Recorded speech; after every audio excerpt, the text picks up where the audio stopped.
নমস্কার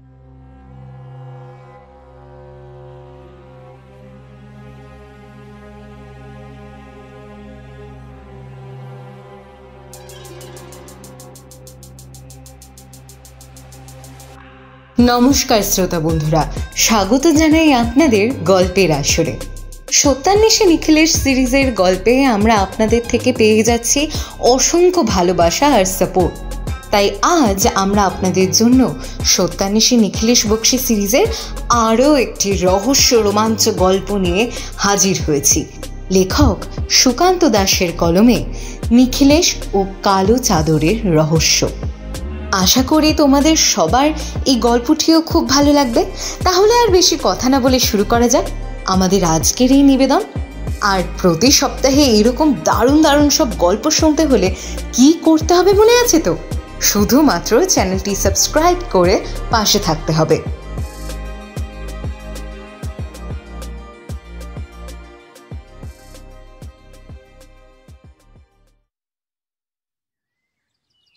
নিখিলেশ আজ সকালেই কোথায় যেন একটা বেরিয়ে গিয়েছে। সে মাঝে মাঝে এমনভাবে বেরিয়ে পড়ে। আসলে আমিও নিজের কাজ নিয়ে এখন ব্যস্ত হয়ে পড়েছি, তাই সে কখন আসে কখন যায় তার কোনো কিছুই আমার পক্ষে দেখা সম্ভব হয় না। আমার পরবর্তী বইটা নিয়ে আমি এখন বেশ ভেবে চলেছি।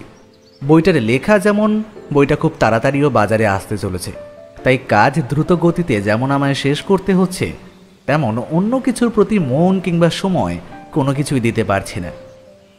এমন অবস্থায় আজ দুপুরে ব্যালকনির কাছে দাঁড়িয়ে রয়েছি। এমন সময় নিখিলেশ ব্যালকনিতে এসে আমার পাশে দাঁড়িয়ে বলল, কি ব্যাপার অমরজিৎ, তোমার বইটা কত দূর? খুব বেশি আর নেই, আশা করছি আর দিন দুয়েকের মধ্যেই হয়ে যাবে, তারপরেই পোস্ট করে দেব। আর বাকি সমস্ত কাজ তো পাবলিশাররাই করে নেবে, ও তো কোনো সমস্যা নেই। হ্যাঁ, তাড়াতাড়ি কাজটা শেষ করো। তোমায় আমার একটা কাজ করতে হবে, তবে তার জন্য তোমার কাজ শেষ করে নিতে হবে, বুঝলে? কাজ শেষ করে নাও, তারপর নয় তোমায় সবটা জানাবো। আমি নিখিলেশের কথা একটু অবাক হয়ে বললাম, কি হয়েছে বলো তো? কোনো সমস্যা নতুন কেসে নাকি? হ্যাঁ, নতুন একটা কেস হাতে এসেছে আজ সকালে, এই কারণেই একবার বেরিয়ে পড়তে হয়েছিল। তবে তোমায় এখন কেসটা নিয়ে মাথা ঘামাতে হবে না। তুমি আগে কাজ শেষ করো, না হলে তোমারই সমস্যা হবে, বুঝলে? লেখাটা শেষের দিকে রয়েছে, এখন এই সমস্ত মাথায় ঢুকলে ব্যাপারটা গুলিয়ে ফেলবে। তুমি বরং তোমার কাজ শেষ করে নিয়ে তারপর আমায় জানাও। এই দুদিন আমি নিজের মতন কাজ করে নিই। একটু আভাস তো দাও, তাহলে তো বুঝতে পারি আসল ব্যাপারটা কি।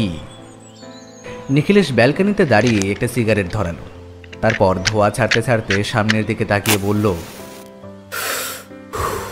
এতক্ষণ হয়েছে, তবে ফোনটা কে করেছে সে বিষয়ে কিন্তু কোনো সূত্র এখনো পাওয়া যাচ্ছে না। তবে যেদিন খুন হয়েছে তার দুদিন আগে ওই বাড়ির আশেপাশে কালো চাদর গায়ে দেওয়া একজনকে দেখা গিয়েছিল কয়েকবার, কিন্তু খুন হওয়ার পরে তাকে আর দেখা যায় না। পুলিশ অনুমান করেছে ওই কালো চাদর ঢাকা দেওয়া লোকটার সাথে খুনের কিছু একটা সম্পর্ক নিশ্চয়ই আছে। তাই নাকি? এখন কি হয়েছে আর কতদিন হলো? নিখিলেশ কিছু একটা বলতে যাবে, ঠিক তার আগেই ব্যালকনির দিকে বৌঠানকে আসতে দেখা গেল। নিখিলেশ তাড়াতাড়ি হাতের সিগারেটটা হাতের মুঠোর মধ্যে খুব কায়দা করে ধরে ফেলল, কিন্তু সমস্যা হলো ধোঁয়া তো চারপাশে এখনো উড়ছে। বৌঠান হাওয়ায় গন্ধ শুকতে শুকতে আমাদের সামনে এসে দাঁড়ালো, তারপরে বলল, আবার আবার তুমি সিগারেট খাচ্ছ? তোমায় না বলেছি সিগারেট খাবে না, ওটা ভালো নয়।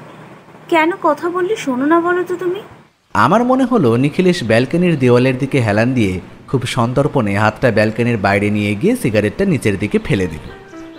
তারপর বৌঠানের দিকে তাকিয়ে কিছু একটা বলতে যাবে, এমন সময় নিচ থেকে রামদয়ালের চিৎকার শুনে আমরা নিচের দিকে তাকিয়ে দেখি ব্যালকনির নিচেই দাঁড়িয়ে এদিক ওদিক তাকাচ্ছে আর চিৎকার করছে, ও বাবা গো, পুড়ে গেল! ও বাবা, দাদা বাবু, ও বৌদিমণি, পুড়ে গেল! বাবা রে, পুড়ে গেল, পুড়ে গেল! ওরে বাবা, পুড়ে গেল! এরপরেই ব্যাপারটা যে কি হয়েছিল তার বলার অপেক্ষা রাখে না। বৌঠান একবার কড়া চোখে নিখিলেশের দিকে তাকিয়ে তাড়াতাড়ি নিচের দিকে চলে গিয়েছিল।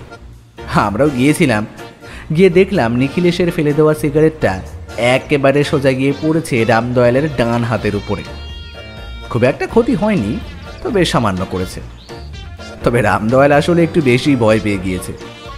সে যাই হোক, রামদয়ালকে কোনোভাবে শান্ত করা হলো। বৌঠান দুবার কড়া চোখে নিখিলেশের দিকে তাকালেও মুখে কিছুই বলল না। আমি আর নিখিলেশ তখন নিখিলেশের ঘরে এসে বসলাম। তারপর বললাম, এবার বলো তো, তোমার সেই কালো চাদরের রহস্যটা কি?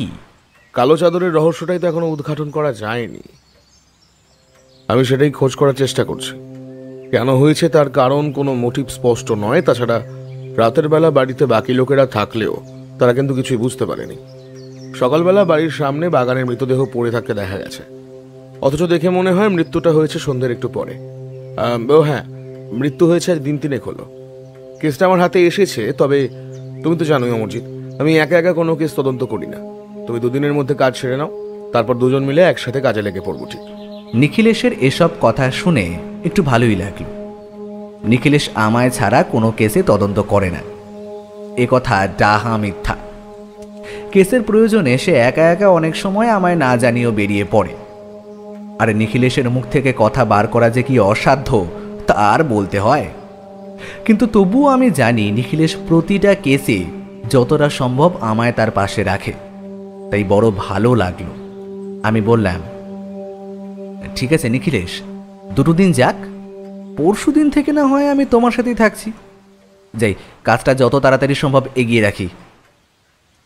আমার কাজ শেষ হতে কিন্তু 2 দিনও লাগলো না, প্রায় লেগে গেল 3 থেকে 4 দিন। তবে এই সমস্যাগুলো শেষ করার পরে যখন নিখিলেশকে গিয়ে সেই কথা জানালাম, তখন নিখিলেশ খুশি হয়েই বলল, বাহ, চলো তবে একবার মার্ডার স্পটটা তোমাকে দেখিয়ে নিয়ে আসি। আর কয়েকটা ব্যাপার তোমার সাথে আলোচনা করতে হবে, তোমার সেটা দেখা দরকার, বুঝলে? চলো, দেরি করে দরকার নেই। নিখিলেশের সাথে রাস্তায় আস্তে আস্তে আগের সমস্ত বিষয় আমি শুনে ফেললাম। যিনি মারা গিয়েছেন তার নাম জয়ন্ত কুমার সাহা। ভদ্রলোককে তার বাড়ির বাগানের মধ্যে মৃত অবস্থায় পাওয়া গিয়েছে। এই সমস্ত কিছুতে একমাত্র সূত্র রয়েছে, যে ছুরি দিয়ে খুন করা হয়েছে সেই ছুরি পাওয়া গিয়েছে মৃতদেহের পাশে। ছুরিতে হাতের ছাপ রয়েছে, অথচ সেই হাতের ছাপের সাথে ওই বাড়ির কারুর হাতের ছাপের মিলছে না। অর্থাৎ বাড়ির কেউ এই কাজটা করেনি। ওই বাড়িতে জয়ন্তবাবুর স্ত্রী আর তার মেয়ে রয়েছে। তারাও সকলে এক বাক্যেই বলছে সেদিন রাতে যে কি হয়েছিল তার কোনো কিছুই ওরা জানে না। আসলে রাতে খাওয়া দাওয়ার পর একটু বাড়ির বাগানে হাঁটাচলা করার অভ্যেস জয়ন্তবাবুর আগে থেকেই ছিল। খাওয়া দাওয়া সেরে ওরা তাই নিজেদের মতো দোতলার ঘরে ঘুমোতে চলে যায়। জয়ন্তবাবু ইচ্ছে করেই নিচের তলায় থাকতেন, যাতে যখন ইচ্ছে তিনি বাইরে বেরোতে পারেন, কারণ তার একটু অনিদ্রা রোগ ছিল, মাঝে মাঝে রাতে ঘুম হতো না। তাই তার বাইরে যাওয়ার ব্যাপারটা নিয়ে সবাই খুব একটা চিন্তিত নয়। কিন্তু পরদিন সকালে যখন তার মৃতদেহ বাড়ির বাগানের মধ্যে পাওয়া যায়, তখনই সবাই একটু মরে যাবে বসে পুলিশকে অবশ্যই খবর দেওয়া হয়। পুলিশ যতক্ষণে এসে পৌঁছায় ততক্ষণে নিখিলেশ ব্যাপারটা জানতে পেরে গিয়েছে। তবে জয়ন্তবাবুর যে তেমন কোনো শত্রু নেই সেই ব্যাপারটা তার স্ত্রী এবং মেয়ে জানিয়েছে। জয়ন্তবাবুর ইদানিং কেমন কোনো কার্যকলাপের ব্যাপারেও জানতে পারেনি, যাতে তাকে খুন হতে হয়। তবে ওই কালো চাদর ঢাকা দেওয়া এই লোকের কথা কিন্তু অনেকেই বলেছে। আমরা যখন জয়ন্ত কুমার সাহার বাড়িতে গিয়ে পৌঁছলাম তখন বেলা বেশ হয়ে এসেছে। নিখিলেশ বোধহয় আগে থেকেই জানিয়ে দিয়েছিল আমরা আসব। তাই বাড়িতে দরজা ধাক্কা দিতে এক ভদ্রমহিলা এসে দরজা খুলে দিয়ে নিখিলেশকে দেখে বলল, নিখিলেশ বাবু, আপনি আর কিছু জানতে পারলেন? এখনো তেমন কিছু জানা যায়নি, তবে খোঁজ খবর চলছে। আর সেই কালো চাদর গায়ে দেওয়া লোকটার খোঁজ চালানোর চেষ্টা করা হচ্ছে। চিন্তা করবেন না, কিছু না কিছু একটা পথ হয়তো বেরিয়ে আসবে। এখন আমরা কয়েকটা ব্যাপারে কথা বলতে এসেছি, আশা করি তাতে আপনার কোনো অসুবিধা হবে না। কি কথা বলছেন আপনি? আমার অসুবিধা হবে কেন? আমিও তো চাই আমার স্বামীকে যে খুন করলো সে শাস্তি পাক, আর আপনারা তো সেই কাজটাই করছেন। আসুন আসুন, আসলে মেয়ের পড়াশোনাটা বন্ধ রাখতে পারছি না। এই স্কুলে পাঠিয়ে দিয়ে সবে বাড়ি ফিরলাম, বুঝতেই পারছেন একা হাতে আমার এখন সব সামলাতে হয়। ভদ্রমহিলা কিন্তু আমাদের জন্য চা করে নিয়ে এলেন। তারপর চায়ের কাপে চুমুক দিতে দিতে তিনি আগে বললেন, বলুন নিখিলেশ বাবু, আপনি নতুন করে আর কি জানতে চান? আমি যা জানতাম তার সবটাই তো আপনাকে খুলে বলেছি। আপনি নিশ্চয়ই বলেছেন, তবে আরও একবার শুনলে আমার কাজ করতে সুবিধা হবে। তাতে তো আপনার কোনো সমস্যা নেই। চারুকলা দেবী মাথা নাড়িয়ে সম্মতি জানালেন। তারপর বললেন, দেখুন নিখিলেশ বাবু, আমার স্বামীর কোনো শত্রু আছে কিনা সেই ব্যাপারে কিন্তু আমি এখনো কিছুই বলতে পারবো না। আর যদি কোনো শত্রু থেকেও থাকে তাহলে সে ব্যাপারে আমি কিছুই জানি না। আসলে উনি নিজের কাজকর্ম সমস্ত কিছু নিয়ে একটু একাই থাকতে ভালোবাসে, তাই এসব ব্যাপারে আমার সাথে তার খুব একটা কথা হতো না। যেদিন তিনি মারা যান সেদিন রাতেও খাওয়া দাওয়ার পর উনি নিজের মতোই নিজের ঘরে চলে গিয়েছিলেন। পরে কখন যে উঠে বাইরে বাগানে গেছেন তা আমি নিজেও বুঝতে পারিনি। পরদিন সকালে দরজা খোলা দেখতে পেয়ে কেমন যেন খটকা লাগে। আর তারপর তো আপনার স্বামী মারা গেছেন সেটা অনেকদিন হয়ে গেছে। আশা করি পুলিশের যা জানার তারা জানতে পেরেছে। মৃতদেহ দাহ করাও হয়ে গেছে। এখানে আপনাকে একটা নতুন প্রশ্ন আমি করতে চাই, সেটা হলো যে এই কদিন আপনার বাড়ির ওপর কেউ নজর রেখে চলেছে, কিংবা আপনি যখন বাইরে বেরোচ্ছেন আপনাকে কেউ অনুসরণ করছে, এমনটা আপনার মনে হয়েছে? নিখিলেশের এমন একটা কথায় চারুকলা দেবী কেমন যেন অবাক হলেন। তারপর একটু ভেবে নিয়ে বললেন, না নিখিলেশ বাবু, কে কেমন কিছু তো আমার মনে পড়ছে না। বাড়ির ওপর আবার কেউ নজর রাখতে যাবে কেন? কালো চাদরে ঢাকা লোকটা কিন্তু আপনার বাড়ির উপরই নজর রেখেছিল। সে যদি আপনার স্বামীর উপর নজর রাখতো তাহলে সে যখন বাড়ির বাইরে যেত তখনও তার উপর নজর রেখে চলতো। তাহলে আপনার স্বামী অন্তত কিছু আপনাকে বলতো, কিংবা অন্য কাউকে তো সেটা বলেনি। তার মানে সে এই বাড়ির উপরে নজর রেখে চলেছে। আর এই কারণেই কথাটা আমি জিজ্ঞাসা করলাম আপনার কাছে। আপনার কি মনে হয়েছে এখনো সেই কাজটা কেউ করছে? চারুকলা দেবী এবার যেন বেশ কিছুক্ষণ ভাবলেন, তারপরে বললেন, আসলে নিখিলেশ বাবু, রাতের বেলা বাড়ির বাইরে যদি কেউ নজর রেখেও চলে তাহলেও সে ব্যাপারে আমি তেমন কিছুই বলতে পারবো না, কারণ মেয়েকে আমি তাড়াতাড়ি ঘুম পাড়িয়ে দিই। দরজা সমস্ত কিছুই ভেতর থেকে বন্ধ থাকে। এমন অবস্থায় জানলাগুলো বন্ধ থাকে, তাই কাউকে দেখার কোনো রকম সুযোগও তো আমার কাছে নেই। অর্থাৎ যদি কেউ নজর রেখেও চলে সে ব্যাপারটা আপনি নিজে বুঝতে পারবেন না। একটা কথা বলুন, আপনার স্বামী মানে জয়ন্তবাবুর কাছে এমন কিছু ছিল যেটা বেশ দামি, কিংবা এমন কিছু যার সাথে একটা রহস্য জড়িয়ে থাকতে পারে? ঠিক বলতে পারি না, তবে কেমন জানি মনে হয় তার কাছে কিছু একটা ছিল। সম্প্রতি মাসখানেক আগে হবে উনি অনেক টাকা খরচ করে কিছু একটা কিনেছিলেন, আমাকে কিছুটা বলেছিলেন, তবে জিনিসটা আমি দেখিনি। আর সেটা কি সে ব্যাপারে আমার কিছু জানা নেই। আপনার স্বামীর ঘরে কিংবা অন্য কোথাও সেটা কি থাকতে পারে? চারুকলা দেবী মাথা নাড়িয়ে বোঝালেন তিনি এই ব্যাপারে কিছুই জানেন না। আমি এতক্ষণ ধরে চুপ করে ওদের কথাগুলো শুনছিলাম। এবারে বললাম, আচ্ছা নিখিলেশ, তুমি যে জিনিসটার কথা বলছো সেটা কি? আর উনিও তো কিছু একটার কথাই বলছেন, সেটা কি না জানা থাকলে সেটা তো খুঁজে বার করা যাবে না। আমি শুধু ভাবছি সেটা আসলে কি হতে পারে। তার জন্য তো জয়ন্তবাবুর ব্যবসার জায়গাটা দেখতে হবে, তার সাথে কার কার পরিচয় রয়েছে, এমনকি এই ব্যাপারে অন্য কেউ যেন জানে নাকি, এইসবও তো জানতে হবে। এর মধ্যে যদি কখনো মনে হয় আপনার বাড়ির ওপর কিংবা আপনাদের উপর কেউ নজর রাখার চেষ্টা করছে, সাথে সাথে আপনি পুলিশকে কিংবা আমায় জানাবেন। এ ব্যাপারটা কিন্তু একটু গাফিলতি করবেন না, তাতে আপনাদের বিপদও হতে পারে। চারুকলা দেবীর চোখে মুখে ভয়ের ছাপ স্পষ্ট। তিনি একটু হেসে বললেন, আমার তো আর কিছুই রইল না নিখিলেশ বাবু, নেহাত মেয়েটা রয়েছে তাই। ভ্রান্ত চিন্তাভাবনাকে মাথায় প্রবেশ করতে দেবেন না। আপনি শক্ত হয়ে থাকুন, সমস্যাটা ঠিক হয়ে যাবে। আপনি শক্ত হয়ে না থাকলে কিন্তু আপনার স্বামীর খুনিকে খুঁজে বের করা যাবে না। এখন আমরা উঠি, তেমন কোনো সমস্যা হলে আপনি টেলিফোন করে নেবেন। আচ্ছা চলি চারুকলা দেবী। বেরিয়ে এসে রাস্তায় নামতেই আমি নিখিলেশকে উদ্দেশ্য করে বললাম, আরে এ তো বালির মধ্যে সূচ খোঁজার মতো অবস্থা গো। নিখিলেশ, এত বড় শহরে এত লোকজনদের মধ্যে একটা কালো চাদর ব্যবহার করা মানুষকে আমরা খুঁজে পাবো কি করে? সে যদি গা ঢাকা দিয়ে থাকতে চায় তাহলে তাকে খুঁজে বের করা সম্ভব নয়, কিন্তু সে যদি বাইরে বেরিয়ে আসে তাহলে খুঁজে বের করতেই হবে। তুমি মনে মনে কি ভাবছো বলো তো? নিশ্চয়ই কোনো না কোনো একটা পরিকল্পনা তো তুমি করেই রেখেছো। আমি তোমার জন্য অপেক্ষা করছি। আসলে জয়ন্তবাবুর সঙ্গে তার ব্যবসার কাজে আরো যে কয়েকজন ছিল তাদের সাথে আমি একবার কথা বলে দেখেছি। জয়ন্তবাবু মানুষে খুব একটা খারাপ নন, ব্যবসার কাজে মাঝে মাঝে হাত নোংরা করতে হয়, কিন্তু সে এমনই একজন মানুষ, হাত নোংরা করলেও খুব একটা খারাপ মানুষ নন। সে কথা তার ব্যবসার এলাকায় এমনকি আশেপাশের কয়েকজনের কাছ থেকে জানা গেছে। আর সব থেকে বড় সেটা হলো জয়ন্তবাবু নাকি বেশ সাহায্যকারী ছিলেন। কারোর কোনো সমস্যা হলে জয়ন্তবাবু আগে এগিয়ে যেতেন। কিন্তু এমন একটা মানুষের শত্রু হলো কি করে? তুমি ভুলে যাচ্ছ নাকি যে মানুষ যত ভালো তার শত্রু হওয়ার সম্ভাবনা তত বেশি? কিন্তু তাহলে জয়ন্তবাবুকে যে খুন করলো সে কি ওই লোকটাই যে কালো চাদর গায়ে দিয়ে ঘুরছিল? এখানেই আসল সমস্যা। আমি এখনো নিশ্চিতভাবে বলতে পারছি না যে দুজন লোক একই কিনা, কিন্তু ঘটনার পর থেকে এই ছেলেটিকে আর দেখা যায়নি যে কালো চাদর মুড়ি দিয়ে আসতো। অবশ্যই তাকে ছেলে না বলে ভদ্রলোক বলাটা বেশি ভালো হবে। তাকে জয়ন্তর বাবুর্চি মাত্র একবারই দেখেছিলেন। এমন কোথাও থাকে যেখানে ঘরের ভেতরটা ভালোভাবে দেখা যায়। তাহলে তাকে খুঁজে পাওয়ার জন্য কি কোনো সূত্র আমাদের হাতে আছে?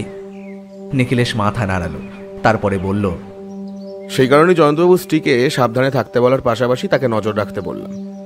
আবার যদি সেই কালো চাদর মুড়ি দেওয়া লোকটাকে দেখা যায় তাহলে বুঝে নিতে হবে আসল সমস্যা এখনো শেষ হয়ে যায়নি। কিন্তু বাড়ির ভেতরে ঢুকে ফোন করার মতন সাহস একজন অচেনা মানুষের হবে কি করে? শত্রু যে অচেনা সেটা ভাবলে কি করে? শত্রু তো চেনাও হতে পারে, তাই না? আমার তো মনে হয় বরং আমাদের অন্য একটা কাজ করলে ভালো হয়। জয়ন্তবাবুর বাড়ির সামনে পুলিশের পাহারা বসানোর কথা বলছো তো, কিন্তু এতে শত্রু আরো সাবধান হয়ে যাবে। তুমি যতই সাদা পোশাকের পুলিশ বসাও না কেন, অন্তত চারুকলা দেবী তো ব্যাপারটা সম্বন্ধে জানতে পেরে যাচ্ছেন, তাই না? আমি অবাক হয়ে নিখিলেশের দিকে তাকিয়ে বললাম, সে কি, তুমি চারুকলা দেবীকে সন্দেহ করছো নাকি এই ব্যাপারে? নিখিলেশের মুখে একটা রহস্যময় হাসি দেখা গেল। সেভাবে সে বলে উঠল, যাকে দেখে যতটা সহজ বলে মনে হবে সে আসলে ততটা সহজ নাও হতে পারে, বুঝলে অমরজিৎ? দেখো, চারুকলা দেবীর কাছে কিন্তু সবকিছুই ছিল, সুযোগ ছিল, সময় ছিল, শুধু তার একটা মোটিভ খুঁজে বার করতে হবে। জয়ন্তবাবুর সম্পত্তি খুব একটা কম নয়, সেক্ষেত্রে কোনো কিছু হতে পারে, কিংবা তাদের দুজনের মধ্যে কোনো ঝামেলার ক্ষেত্রেও হতে পারে। আর এমনও তো হতে পারে কালো চাদর মুড়ি দেওয়ার লোকটার ব্যাপারটা পুরোটাই ধাপ্পা। সে কথা তো আমাদের চারুকলা দেবী নিজেই বলেছেন। তার আশেপাশে অনেক লোক এমন থাকে একটু সন্দেহজনক, যাদেরকে মনে হয়। চারুকলা দেবীকে দেখে তুমি অন্তত এটা বুঝতে তো পেরেছ যে নেহাতি অতি সাধারণ কোনো ঘরোয়া নারীর মতো নন তিনি। তার মাথায় যেমন বুদ্ধি আছে তেমন পরিস্থিতি তিনি ভালোই সামলে দিতে পারেন। তাই তাকে সন্দেহের তালিকা থেকে বাইরে রাখা যায় না। আর মোটিভ? আমরা ততক্ষণে বাড়ির কাছাকাছি চলে এসেছিলাম।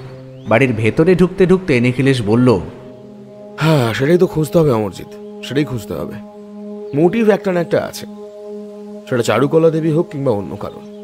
নিখিলেশ কথাটা বলে নিজের মনে ভাবতে ভাবতে সিঁড়ি দিয়ে ওপরের দিকে উঠে গেল।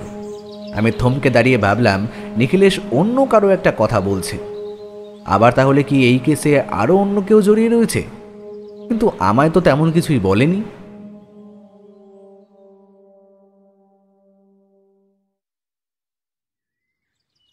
পরদিন সকালে আমি হাত মুখ ধুয়ে ব্যালকনিতে দাঁড়িয়েছি, এমন সময় দেখতে পেলাম নিখিলেশ গেট থেকে বাড়ির ভেতরে ঢুকছে। আমি গলা তুলে বললাম, আরে সকাল সকাল আবার কোথায় বেরিয়েছিলে? উঠে পড়েছো সকাল সকাল? একটু বেরোতে হলে আসলে উপরে এসে বলছি। নিখিলেশের বসার ঘরে আমি আর নিখিলেশ বসলাম। নিখিলেশ চুপ করে বসে রয়েছে দেখে বলে উঠলাম, কি ব্যাপার নিখিলেশ, চুপ করে বসে রয়েছ যে? কিছুই তো বলছো না, কোথায় গিয়েছিলে? একটা টেলিফোন আসবে, সেটার জন্য অপেক্ষা করছি। এটা না আসা পর্যন্ত তোমায় কোনো কিছু বলাটা ঠিক হবে না। আসলে এই কেসে একটা অনুমান আমি করতে চলেছি, তবে তার জন্য টেলিফোন আসাটা খুব প্রয়োজন। নিখিলেশ যে চুপ করে টেলিফোনের জন্য অপেক্ষা করছে সেটা বুঝতে পারছিলাম, তবে এই কেসে আবার নতুন কোনো মোড় বাইরে বেরিয়ে এলেও সেটাই বুঝতে পারছিলাম না। যাই হোক, যখন কথা বলবে না ভেবেছে তখন তার মুখ থেকে কথা বার করা যাবে না। আমি অপেক্ষা করে চলেছি, কিন্তু বেশিক্ষণ অপেক্ষা করতে হলো না। একটু পরেই টেলিফোনটা বেজে উঠল। নিখিলেশ চটজলদি গিয়ে টেলিফোনটা ধরতে অপর প্রান্ত থেকে বোধহয় কারোর কথা বলা ভেসে এলো। আমি তার কিছুই শুনতে পেলাম না। আমি সেটা নিয়ে খুব একটা ভাবতেও চাইছিলাম না, কারণ এসব শুনে বাইরের দিকে চলে যাচ্ছি দেখে নিখিলেশ হাত তুলে আমায় থামতে বলল। আমি আবার নিজের চেয়ারে এসে বসে পড়লাম। নিখিলেশ টেলিফোনে কথা শেষ করে আমার সামনে এসে বসল, তারপরে বলল, দাসবাবুকে কয়েকটা ব্যাপার খবর নিতে বলেছিলাম। দাসবাবু তার মধ্যে দুটো খবর দিতে পেরেছে, বাকিগুলো এখনো জোগাড় করার চেষ্টা চালাচ্ছে। আচ্ছা, তুমি বলো তো, তোমার কি মনে হয় এই জয়ন্তবাবুকে কে খুন করলো? যে কেউ হতে পারে, তার ব্যবসায়ী লাইনের কোনো লোক হতে পারে। কোনো কারণে তাদের মধ্যে বিবাদ হওয়ায় খুনটা হয়তো করেছে, অথবা এমনটাও হতে পারে রাতের বেলা চোর এসেছিল। চোর বুঝতেই পারেনি জয়ন্তবাবু বাগানে রয়েছে, তার সাথে ধাক্কা ধাক্কিতে চোর খুনটা করে বসে। আর তার চেয়েও বেশি হতে পারে কোনো ব্যক্তিগত শত্রুতা এমন কেউ রয়েছে যার কথা আমরা এখনো জানতে পারিনি। ব্যবসায়িক ক্ষেত্রে জয়ন্তবাবুর শত্রু যাদের মনে করা যেতে পারে তাদের মধ্যে একজন রয়েছে শহরের বাইরে, আর অন্যজন শহরে থাকলেও তার সাথে কথা বলে কিন্তু সন্দেহজনক কিছুই জানা যায়নি। অপরাধী যদি অলক্ষ্যে থাকে সে ব্যাপারটা আলাদা, কিন্তু জয়ন্তবাবুর বাড়ি থেকে কিছু চুরি যায়নি। এমনকি মৃত অবস্থায় তার পকেটে একটা দামি পেন এবং বেশ কিছু টাকা যা আমার পকেটে ছিল সেগুলো একই রকম ছিল। তাই চোর যে এসেছিল সেটা ধারণা করা যায় না। একমাত্র ব্যক্তিগত কোনো শত্রুর ব্যাপারটা উড়িয়ে দেওয়া যাচ্ছে না। কেউ হয়তো জানতো রাতের বেলা। তুমি জয়ন্তবাবুর স্ত্রীকে সন্দেহ করার কথা বলছিলে না, সে ব্যাপারটা কি হলো? তার বিরুদ্ধে কি কোনো প্রমাণ পাওয়া গিয়েছে? কালো চাদর মুড়ি দেওয়া লোকটাকে আবার দেখা গেছে জয়ন্তবাবুর বাড়ির বাইরে ঘুরতে, কিন্তু লোকটা কেন ঘুরছে সেটা বোঝা যাচ্ছে না। লোকটাকে ধরে জেরা করলেই তো হয়, সবকিছু সুরসুর করে তখন বলবে। সম্ভব নয় অমরজিৎ, কোনো প্রমাণ ছাড়া আমরা কাউকে এভাবে তুলে নিয়ে গিয়ে জেরা করতে পারি না। কিন্তু ওই লোকটার সাথে কেসের যে কোনো একটা সম্পর্ক আছে সেটা তো বোঝাই যাচ্ছে। তাহলে তুমি ওকে ছেড়ে দিচ্ছ কি করে? ছেড়ে দিচ্ছি না, নজর রাখা চলছে। তেমন কিছু দেখলে তারপরেই তাকে গ্রেফতার করা যাবে। তবে লোকটা কিন্তু কিছুই করছে না, একটা অদ্ভুত কাজ করছিল সে। নিখিলেশের কথায় আমি যেন একটু অবাক হলাম। নিখিলেশ কথাটা যেভাবে বলছে তাতে মনে হলো লোকটা সত্যিই কোনো অদ্ভুত কাজ করছে। তাই বললাম, কি কাজ করেছো বলো তো? বাড়িতে ঢোকার চেষ্টা করছিল নাকি? তেমন কিছু না। আমি যখন পুলিশের লোক নিয়ে ও বাড়ির উপর নজর রাখার জন্য এসেছিলাম তখন তাদের মধ্যে আর দুজন লোকটাকে দেখেছে। লোকটা গোটা শরীর কালো চাদরে ঢাকা, শুধু মাথাটা খোলা। তবে তার পরনে একটা ধুতিটা বেশ ময়লা।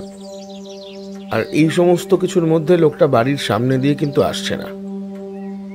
সে বারবার বাড়ির পিছনের দিকে যাওয়ার চেষ্টা করছে এবং পিছনের দিকে গিয়ে বাড়ির পাঁচিলের দিকে অদ্ভুতভাবে তাকিয়ে দাঁড়িয়ে আছে। তারপর নিজের মনেই যেন কিছু কথাবার্তা বলে। পাহারাদারদের দুজনের মনে হয়েছে এটা আসলে পাগল লোক ছিল। লোকটা নিশ্চয়ই মানসিকভাবে বিকারগ্রস্ত, তাই সে এমন করে। এমনকি চারুকলা দেবী নিজেও স্বীকার করেছেন লোকটাকে তিনি কখনোই দেখেননি। লোকটাকে তিনি যখনই দেখেছেন তখনই অদ্ভুত মনে হয়েছে তার মাথায় যেন কোনো ছিট আছে। লোকটা কখনোই বাড়ির ভিতরে ঢোকার চেষ্টা করেনি। কিন্তু ওই লোকটার সাথে তাহলে জয়ন্তবাবুর খুনের কোনো সম্পর্ক নেই।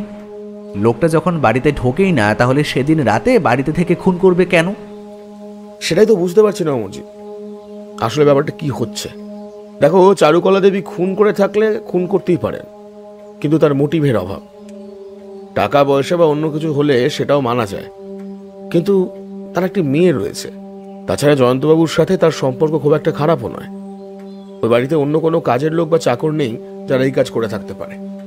বাড়ির আশেপাশে যে লোকটাকে দেখা গেছে সে একটু পাগল, মানসিকভাবে অসুস্থ।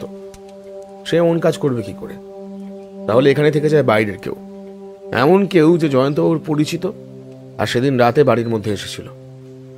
আরও কিছু কথাবার্তার মধ্যে বৌঠান চা নিয়ে এলো। আমরা চা খেতে খেতে কেসের ব্যাপারে বেশিক্ষণ আলোচনা করতে পারলাম না, কারণ আমার একটু বেরোনোর প্রয়োজন ছিল। তা বেরিয়ে আমি যখন ফিরলাম তখন দুপুর পেরিয়ে গিয়েছে। বাড়িতে এসেই শুনলাম নিখিলেশ কোথায় যেন বেরিয়ে পড়েছে। মনে মনে ভাবলাম, আবার কোথায় গেল? এই তো নিজেই বলছিল কেসটা এখনো কিছুই বোঝা যাচ্ছে না। তাহলে আমি দুপুরে খাওয়া দাওয়া সেরে নিজের ঘরে গিয়ে অপেক্ষা করতে করতে একসময় ঘুমিয়ে পড়লাম।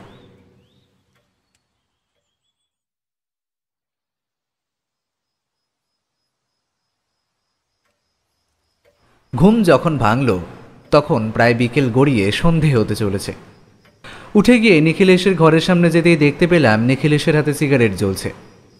গোটা ঘর ধোঁয়ায় ভরে রয়েছে, আর নিখিলেশের সামনে খাতাটা। সে মাঝে মাঝে কিছু একটা লিখছিল, আর তার সাথে মাঝে মাঝে মাথা তুলে চোখ বন্ধ করে কিছু একটা ভাবার চেষ্টা করছিল। আমি দরজার এই পাশে দাঁড়িয়েছিলাম, তাই সে আমায় দেখে নিয়ে এক পা ঘরের ভেতরে রাখতে নিখিলেশ আমার দিকে তাকিয়ে বলল, ভেতরে চলে এসো, একটা নতুন খবর পাওয়া গেছে। মনে হয় কেসটার এবার সমাধান হবে। নিখিলেশের কথায় আমি একটু উৎসাহিত হয়ে ভেতরে ঢুকতে ঢুকতেই বললাম, এই কি হয়েছে বলো তো? অপরাধী কি ধরা পড়ে গেছে?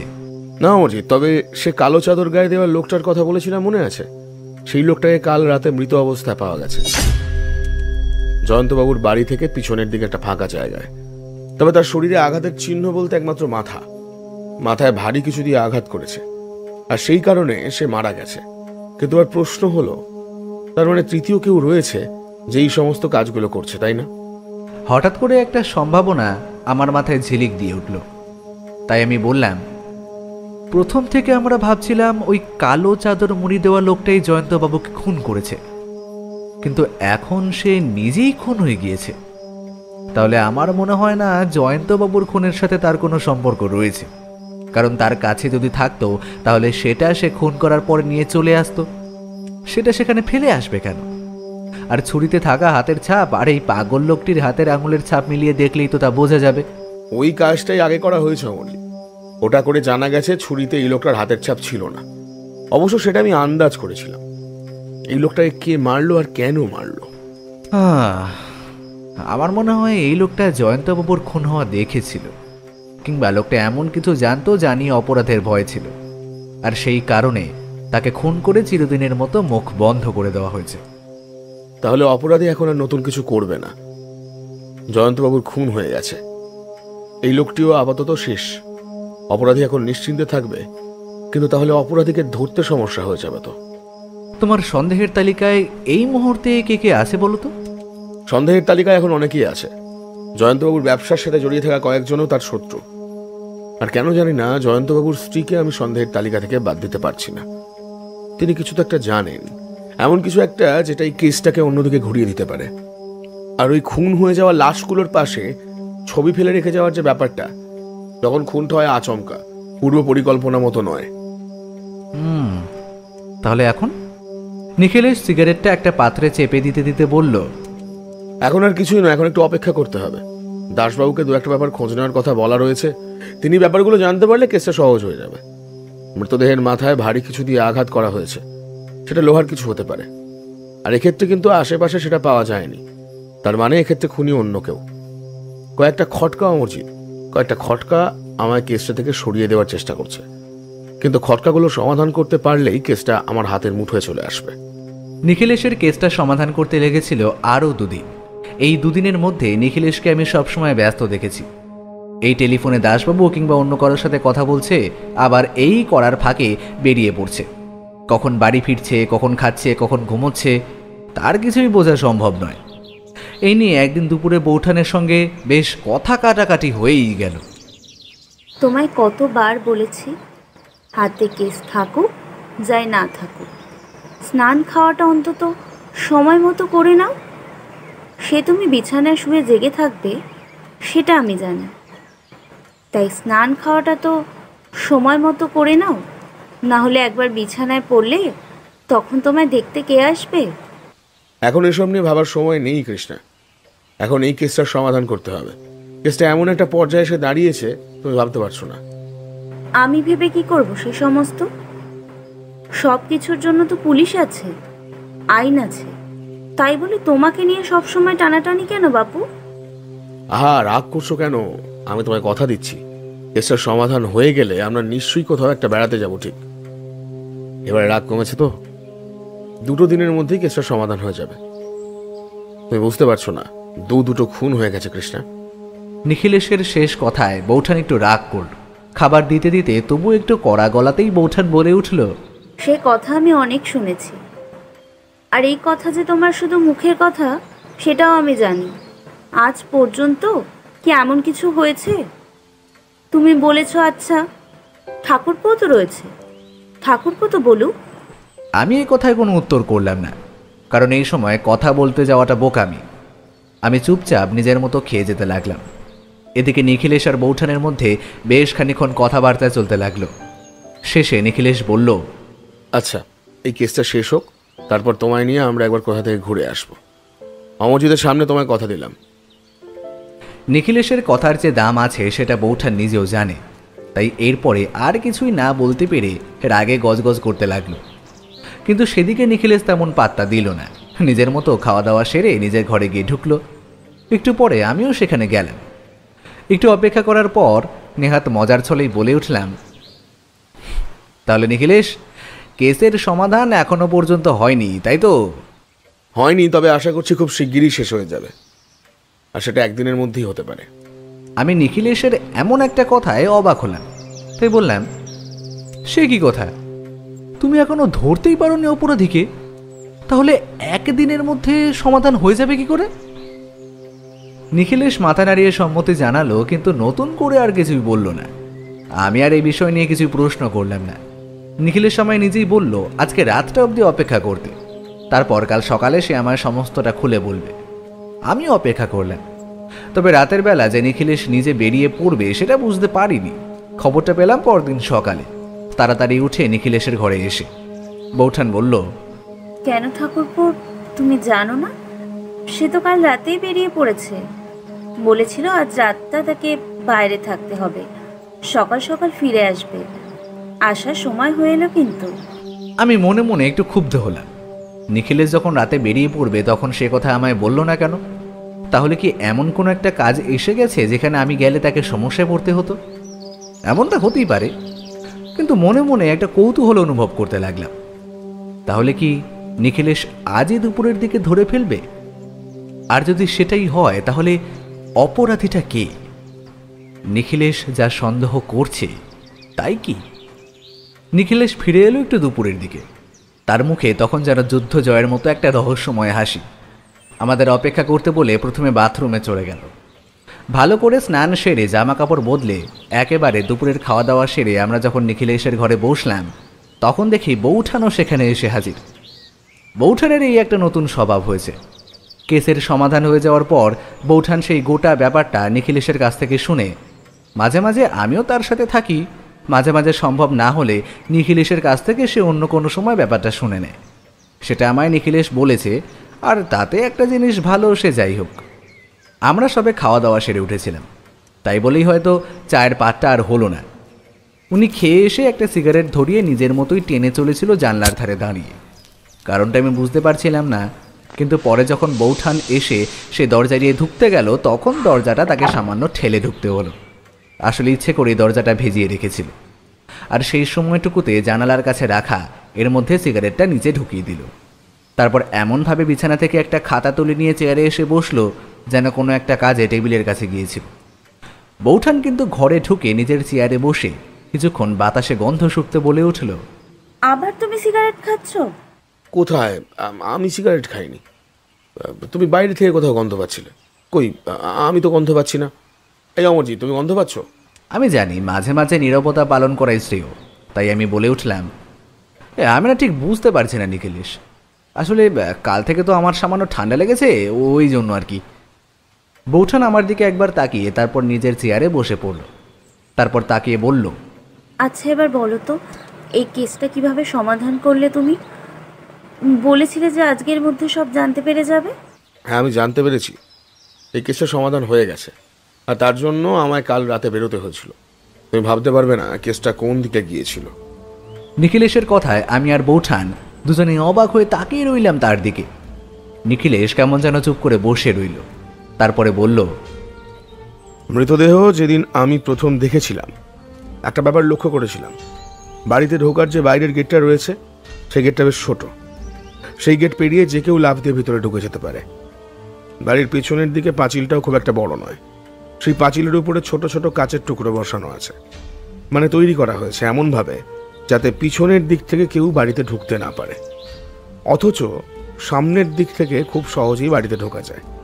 একটু ভালো করে লক্ষ্য করলে আরও বোঝা যাবে পেছনের দিকের পাঁচিলটা কিন্তু বেশ পুরনো, সামনের দিকেরটা নতুন, অর্থাৎ এটা পরে তৈরি করা হয়েছে। এই সব কিছুই আমার প্রথম কেমন যেন মনে করিয়েছিল কেসটার মধ্যে অদ্ভুত ব্যাপার কিছু রয়েছে। জয়ন্তবাবুর মৃতদেহ পাওয়া গেছে বাড়ির বাগানে, অথচ রাতের বেলা কেউ কোনো চিৎকার শুনতে পায়নি। অথচ জয়ন্তবাবুর মৃত্যু হয়েছে ছুরির আঘাতে। একজন কেউ ছুরি দিয়ে কাউকে খুন করবে, অথচ সেটা অন্য কেউ জানবে না। এটা কেমন করে হয়? অন্তত কেউ না কেউ তো চিৎকার শুনতে পেত, যেখানে আশেপাশে সব জায়গাতেই বাড়িঘর রয়েছে। তারপরই আসে সেই কালো চাদর জড়িয়ে থাকা লোকটা। আমার মনে হয় সেই লোকটাই বোধহয় এসবের পিছনে রয়েছে। সেই কালো চাদর জড়ানো লোকটা যদি এইসবের পিছনে না থাকে তাহলে তার খুন হলো কেন? জয়ন্তবাবুর খুন করেছিলেন আসলে তার পাশের বাড়ির ভদ্রলোক সদাশিব বিশ্বাস। জয়ন্তবাবুর ব্যবসায়িক ক্ষেত্রে তার শত্রু যারা থাকতে পারে তাদের সবার সাথে কথা বলে আমি জানতে পেরেছিলাম জয়ন্তবাবু নতুন কোনো একটা ব্যবসা শুরু করতে চলেছেন। আর সেই খোঁজ নিতে গিয়েই জানা যায় সদাশিববাবুর সাথে তার নতুন ব্যবসা শুরু হয়েছিল। তবে আগেই বলেছি, ব্যবসায় জয়ন্তবাবু খারাপ পথ অবলম্বন করার মতন মানুষ ছিলেন না। কিন্তু সদাশিববাবু ছিলেন, তাই সেই ব্যবসা শুরু হয়েছিল আজ থেকে প্রায় বছর খানেক আগে। তবে তার ব্যাপারে খুব বেশি কিছু কেউ জানতো না। সদাশিববাবু যখন থেকে ব্যবসায় অসৎ পথ অবলম্বন করতে শুরু করেন, তখন থেকেই জয়ন্তবাবু তার কাছ থেকে আস্তে আস্তে সরে আসেন। আসলে রাতের বেলা জয়ন্তবাবু যখন প্রথম বাড়ি থেকে বাগানের মধ্যে বের হতো, তখন আসলে কিন্তু তিনি শুধু হেঁটে বেড়াচ্ছেন না। মনে আছে, মৃতদেহের কাছ থেকে আমরা শুধু পেন নয়, কাগজও পেয়েছি। সেই কাগজে কিছু হিসেবপত্র ছিল। আসলে সদাশিববাবুর ব্যবসার সাথে জয়ন্তবাবুর সরাসরি যোগ না থাকলেও তার টাকা সেই ব্যবসায়ী গায়ে ছিল। তাই রাতের বেলা সবার অগোচরে তার ব্যবসা নিয়ে কথাবার্তা বলতেন। আমার মনে হয় সেদিন তার ব্যবসা নিয়ে কোনো সমস্যা হয়েছিল। তার ব্যবসার খোঁজ নিয়ে জানতে পারা গেছে যে ব্যবসাতে অনেকটা লোকসান হয়েছে, আর পুলিশি একটা কেস হওয়ার সম্ভাবনাও রয়েছে। সেটা হলে সরাসরি জয়ন্তবাবুরও ভয়। তাই বোধহয় সেদিন এগুলো নিয়ে কথা কাটাকাটি হয়, আর সদাশিববাবু রাগের মাথায় হঠাৎ করে খুন করে বসে। এসব ক্ষেত্রে হঠাৎ করে রাগের মাথায় খুন করে বসলে মানুষ সামান্য সময়ের জন্য হতভম্ব হয়ে যায়। তার হতভম্ব ভাব কেটে যাওয়ার পরেই তিনি তার বাড়িতে চলে যান। আর চিৎকার শুনতে না পাওয়ার একটা কারণ হলো জয়ন্তবাবুর মুখ হয়তো সদাশিববাবু চেপে ধরে ছবিটা বসিয়ে দিয়েছিলেন, বেশি সময় লাগেনি। নিখিলেশ একটানা এতটা বলে থামতেই বৌঠান বলে উঠল, কিন্তু তাহলে ওই কালো চাদর জড়ানো লোকটাকে কে খুন করলো? আসল সমস্যাটা ওখানে হয়েছিল। যদি সদাশিববাবু সেটা না করতেন, তাহলে হয়তো আমি এই কেসে সমাধান করতে আর কখনোই পারতাম না, বা বলতে পারো অনেক সময় লেগে যেত। কিন্তু সেই সময় যে কালো চাদর ঢাকা লোকটা হঠাৎ করে মারা যায়, আমার মনে হয় সেই লোকটাই আসল পাগল ছিল। কিন্তু খুন করার সময় কোনোভাবে ওই লোকটাকে দেখেছিল সদাশিববাবু। ওই পাগল যে কোনোদিন জয়ন্তর বাড়িতে ঢোকেনি সে কথা ঠিক, তার আশেপাশে ঘুরে বেড়াতো। সেদিন হয়তো খুন করে পালাবার সময় সদাশিববাবু ওই লোকটাকে দেখতে পায়, আর সেই কারণে সদাশিববাবু বোধহয় ভয় পেয়ে যান, যদিও কিছু বলে দেয়। তাই ওই বাড়ির পিছন দিকের গাছতলায় ওই পাগলের মৃতদেহ পাওয়া যায়, মাথায় আঘাত লাগা অবস্থায়। কিন্তু কাল রাতে তাহলে তুমি কি করছিলে? সদাশিববাবু ওই পাগলের মাথায় আঘাত করে সেখান থেকে চলে এসেছিলেন। সে মারা গেছে সে কথাটা তিনি পরে জানতে পেরেছিলেন। তবে মৃতদেহ কিন্তু তিনি দেখেছিলেন কিনা সে ব্যাপারটা আমি ঠিক বলতে পারবো না। তবে আমার মনে হয় সদাশিববাবু সে সম্পর্কেও কত একটা দাম দিয়েছিলেন। আমার মনে হয়েছিল এই সমস্ত কিছুর মধ্যে কোনো একটা কেরামতি রয়েছে, কিংবা তিনি যখন ওই পাগলকে আঘাত করেছিলেন তখনও বোধহয় তার মধ্যে জীবন অবশিষ্ট ছিল। বিভিন্ন কারণ হতে পারে, সেসব নিয়ে আমার প্রয়োজনীয়তা ছিল না। আমি একটা ছোট্ট কাজ করেছিলাম, ঠিক সেই পাগলটার মতো একটা কালো চাদর মুড়ি দিয়ে সদাশিববাবুর বাড়ির আশেপাশে ঘোরাঘুরি করছিলাম কাল রাতে, আর তাতেই কাজটা হয়েছে। বাকির প্রমাণ তো আমাদের কাছে ছিলই। সকালে তাকে তুলে নিয়ে গিয়ে সামান্য জেরা করতেই বাকিটা তিনি নিজেই স্বীকার করে ফেলেন, এবং তিনি এটাও বলেন যে তিনি খুনটা রাগের মাথায় করে বসেছেন। খুন করার তার কোনো মোটিভ বা ইচ্ছা ছিল না। পুলিশি কেস যে একটা ছিল সেটা ঠিক, এবং কেস থেকে বাইরে বেরিয়ে আসাও যায়। তবে জয়ন্তবাবুর কাছে যে সমস্ত তথ্য ছিল এগুলো হাতে পেলে আর বেরিয়ে আসতে পারত না। সেই কারণেই সদাশিববাবু এই কাজটা করেন। তবে এখন তার শাস্তি হবে। আর সকালেই আমি জয়ন্তবাবুর স্ত্রীর সাথে কথা বলে এসেছি। সত্যি বলতে একটা সময় আমি নিজেও তাকেই সন্দেহ করেছিলাম, কারণ সমস্ত সুযোগ সুবিধে মোটিভ সব কিছুই তার ছিল। হ্যাঁ, যাই হোক, এখন সবটা ভালোই ভালোই মিটে গেছে। সদাশিববাবুকে দুটো খুনের জন্য যথাযথ শাস্তি দেওয়া হবে। তুমি কিন্তু বলেছিলে এই কেসটা শেষ হয়ে গেলে আমরা কোথাও একটা বেড়াতে যাব। এবার কিন্তু তোমার কথা থেকে সরে গেলে হবে না। না না, আমি আমার কথা থেকে সরবো কেন? তাহলে ঠিক করো অমরজিৎ, কোথায় যাওয়া যায়? মাঝখানে কোথাও থেকে ঘুরে আসি। আমি কোনো কথা বললাম না, কারণ জানতাম এই পর্যন্তই, এরপরে আর কোনো কিছু হবে না। বৌঠান আর দু একটা কথাবার্তা বলে উঠে রান্নাঘরের দিকে যাওয়ার জন্য পা বাড়িয়েছে। ঠিক তখনই রামদয়াল এসে বলল, দাদা বাবু, আপনার সাথে একজন দেখা করতে এসেছে, ওপরে নিয়ে আসি। নিখিলেশ বোধহয় মনে মনে একটু খুশি হয়েছিল, তাই নিজের চেয়ার একটু ভালো করে বসতে বসতে বলল, তার বলতে রামদয়াল, যাও যাও, শিগগিরই নিয়ে এসো। অমরজিৎ, তুমিও তাহলে বসো। অগত্যা আমি বসে পড়লাম। রামদয়াল বেরিয়ে যাওয়ার পরে বৌঠান বলল, একটা কেস শেষ হতে না হতে আরেকটা কেস এসে হাজির হয়। আমি বুঝতে পেরেছি আমাদের আর বেড়াতে যাওয়া হবে না। বলেই দুমদুম করে পা ফেলে রান্নাঘরের দিকে চলে গেল বৌঠান। নিখিলেশের মুখে একটা হাসি ফুটে উঠল। আর ঠিক তখনই দরজার পর্দা ঠেলে ভেতরে ঢুকে এলেন এক ভদ্রলোক। দুটো হাত তুলে নমস্কার করে বললেন, নমস্কার নিখিলেশ বাবু, আমায় বাঁচান, আমি বড় বিপদে পড়ে। আমি ভদ্রলোকের দিকে ভালো করে তাকালাম। তার গোটা মুখে একটা ভয়ের ছাপ। তার এক হাতে একটা লাঠি, মাথার মাঝখানে মস্ত টাক। তিনি নিখিলেশের ইশারায় সামনের চেয়ারে বসে লাঠিটা একপাশে রেখে আবার বলে উঠলেন, নিখিলেশবাবু, আমার অন্যায় করে ফাঁসিয়ে দেওয়া হচ্ছে, আপনি আমায় বাঁচান। নিখিলেশ একটা সিগারেট ধরালো, তারপর 2 বার ধোঁয়া ছেড়ে বলল,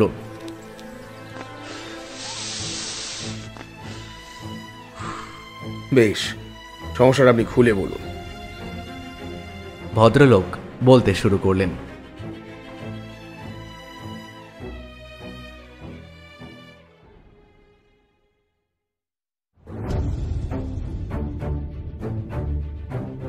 আপনারা এতক্ষণ শুনছিলেন লেখক সুকান্ত দাসের কলমে নিখিলেশ ও কালো চাদরের রহস্য। তাহলে কেমন লাগলো আমাদের আজকের এই নিবেদন? কমেন্টে জানাতে ভুলবেন না কিন্তু। আর প্রতি সপ্তাহে দারুণ দারুণ সব গল্প শুনতে হলে চ্যানেলটি সাবস্ক্রাইব করে পাশে থাকবেন। অসংখ্য ধন্যবাদ।